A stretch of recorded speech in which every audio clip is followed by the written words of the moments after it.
7వ division councillor అభ్యర్థిని. ఈరోజు నాకు గత 21 సంవత్సరాల నుండి తెలంగాణ ఉద్యమంలో చాలా వరకు ఉద్యమాలు చేసుకుంటూ విద్యార్థి సంఘ నాయకునిగా ఎదిగిన. ఇప్పుడే నన్ను పార్టీ గుర్తించి నాకు టికెట్ ఇవ్వడం జరిగింది. అందులో భాగంగా నాకు ఉన్న ప్రజలు మా లేబర్ ఏరియా మొత్తం అయినా కానీ నన్ను ప్రజలు వాళ్ళ మనసులో పెట్టుకొని నన్ను ఆదరించి నాకు అందరూ సపోర్టుగా నిలవడం జరిగింది. ఇందులో భాగంగా నాకు భారీ మెజార్టీ వస్తాయని జన సమీకరణలో భారీ మెజార్టీ వస్తాయనే ఊహాగానాలు చాలా వరకు అందరూ అనుకుంటూ ఉన్నారు. కానీ మా రమేష్ అన్న రావడం వల్ల ఇంకా మాకు బలం, పార్టీ పరంగా ఇంకా బలం చేకూర్చింది. అందులో భాగంగా దయాకర్ రావు గారు కూడా మాకు పార్టీకి అండగా ఉండడం, వర్ధంపేటకు ఇంకా ఆయన చేసిన కార్యక్రమాలు, దయాకర్ రావు చేసిన కార్యక్రమాలు, మా ఆరూరు రమేష్ చేసిన కార్యక్రమాలు చాలా ఉన్నాయి. ఇప్పటికీ ఉన్న కాంగ్రెస్ గవర్నమెంట్, ఇప్పుడు రూలింగ్ గవర్నమెంట్ ఇంతవరకు కట్టెడు మట్టి కూడా పోయలే. ప్రతి ఒక్క కార్యక్రమం మా టీఆర్ఎస్ గవర్నమెంట్, మా కేసీఆర్ చేసిన కార్యక్రమాలు, మా ఆరూరు రమేష్ చేసిన కార్యక్రమాలు అన్నీ ఏ గల్లీకి పోయినా కనబడతాయి. ఇప్పటికీ ఓ డ్రైనేజ్ చేయాలన్నా, సిసి రోడ్ వేయాలన్నా ఇంత కట్టెడు మట్టి కూడా ఈ కాంగ్రెస్ గవర్నమెంట్ ఏం చేయలే.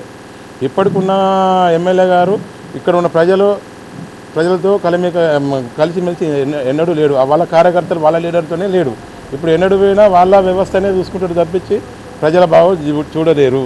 ఇంతవరకు ఒక కార్యక్రమం కనీసం ఇద్దరం ఇల్లు ఇచ్చినామని, బస్సులు పెట్టినామని చెప్పుకుంటున్నారు తప్పించి ఏ కార్యక్రమం ఇంతవరకు ఏం చెప్పలే.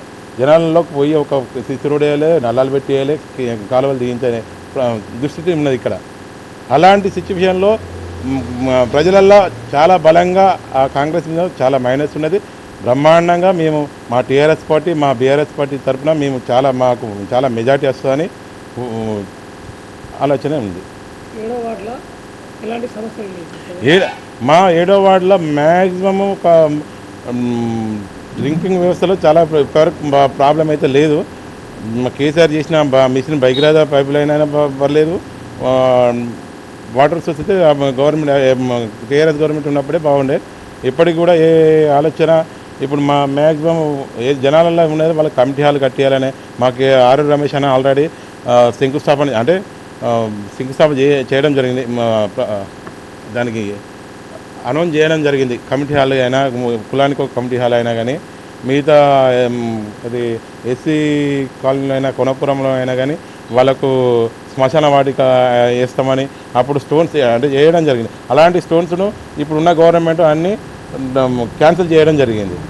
ఇప్పుడు వాళ్ళు అడుగుతున్నారు. దానికి మా సాయంత్రం మేము టీఆర్ఎస్ మేము గెలిస్తే వాళ్ళ కొరకు మేము మాతో పాటు మాకు ఖచ్చితంగా ఉంటుంది.